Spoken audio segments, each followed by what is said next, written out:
안녕하세요. 지혜 취향입니다.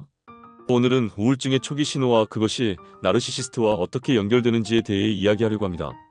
우울증은 초기에는 종종 잘 인식되지 않지만 그 신호들을 알아차리는 것이 중요합니다.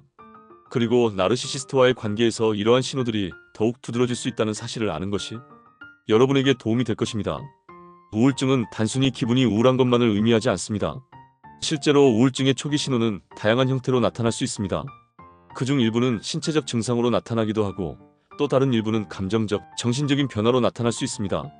아래는 우울증의 초기 신호 몇 가지입니다. 첫 번째, 지속적인 피로감과 에너지 부족. 매일 아침 일어나기 힘들고 하루를 버티는 게 너무나 힘들어집니다. 아무리 잠을 자도 피곤함이 풀리지 않는 느낌이죠. 두 번째, 흥미와 즐거움의 상실. 예전에는 좋아했던 활동이나 취미가 더 이상 즐겁지 않게 됩니다. 좋아했던 영화, 음악, 운동, 친구와의 만남도 예전처럼 기쁘지 않죠. 세 번째, 부정적인 사고. 자신에 대한 부정적인 생각이 계속해서 떠오릅니다.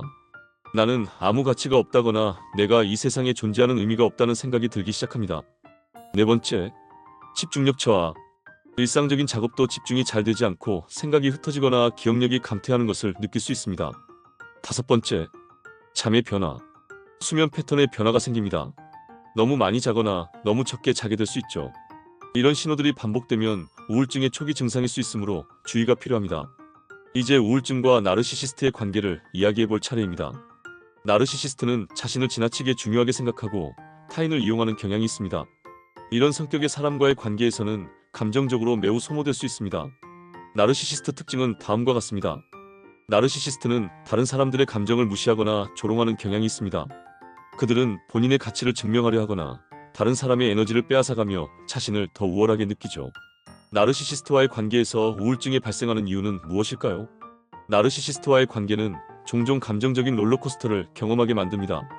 처음에는 극단적인 칭찬과 애정을 보이다가 곧 갑자기 무시하거나 비판적인 태도로 돌변할 수 있습니다.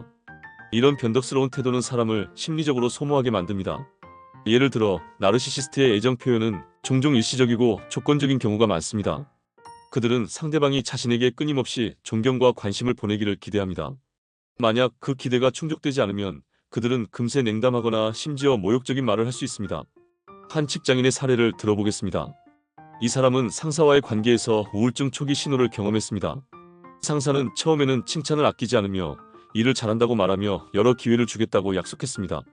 하지만 점차 상사는 일에 대한 비판을 시작했고 어떤 경우에는 자신이 받지 못한 칭찬이나 인정에 대해 불평을 늘어놓았습니다. 상사는 그 사람의 노력을 전혀 인식하지 않고 그 사람은 점점 기운을 잃기 시작했습니다. 이런 관계는 특히 나르시시스트와의 관계에서 흔하게 나타납니다. 상사는 자신에게 충분한 관심을 주지 않는다면 관계는 급격히 냉각될 수 있습니다. 우울증이 생기면서 이 사람은 점차 자신을 무가치하게 느끼고 회의적인 사고를 하게 되었습니다. 다음은 연인 관계에서 나르시시스트와의 문제입니다. 예를 들어 어떤 사람이 나르시시스트적인 성향을 가진 연인과 사귀고 있었다고 가정해봅시다. 처음에는 상대방이 애정을 과도하게 표현하며 사랑을 주는 듯 보였지만 시간이 지나면서 연인은 상대방을 무시하거나 필요할 때만 관심을 보였습니다. 이런 행동은 상대방을 심리적으로 소모시키고 결국 우울증의 초기 신호를 경험하게 만들었습니다. 이 사람은 점차 자신이 사랑받지 못한다고 느꼈고 상대방의 감정에 맞추기 위해 끊임없이 노력했습니다. 하지만 연인은 자주 그 사람의 감정을 무시하며 자신만의 세상에서 벗어나지 않으려 했습니다. 이러한 상황은 우울증을 유발할 수 있으며 우울증 초기 증상으로 무기력감과 흥미 상실이 나타날 수 있습니다. 이제 나르시시스트와의 관계에서 벗어나는 방법에 대해 이야기하겠습니다. 첫 번째, 자신의 감정을 인식하고 존중하기입니다. 나르시시스트와의 관계에서 중요한 것은 자신의 감정을 인식하고 자신을 존중하는 것입니다. 자신이 부당하게 대우받고 있다는 사실을 받아들이고 그에 대한 감정을 솔직하게 표현해야 합니다.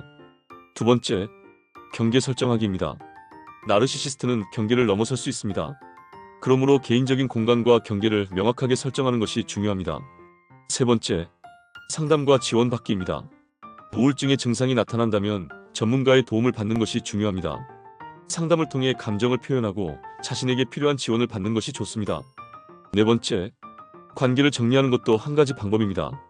때때로 나르시시스트와의 관계에서 벗어나기 위해서는 관계를 정리하는 것이 가장 좋은 방법일 수 있습니다. 자신을 돌보는 것이 가장 우선이어야 합니다. 오늘은 우울증의 초기 신호와 그것이 나르시시스트와 어떻게 연결될 수 있는지에 대해 이야기해봤습니다. 나르시시스트와의 관계는 종종 감정적으로 매우 소모적이며 우울증의 초기 신호가 나타날 수 있습니다. 중요한 것은 자신을 돌보고 필요할 때 전문가의 도움을 받는 것입니다. 여러분이 더 건강하고 행복한 삶을 살 수 있기를 바랍니다. 오늘 영상이 도움이 되셨다면 좋아요와 구독, 알림 설정 부탁드립니다. 지금까지 지혜의 취향이었습니다. 감사합니다.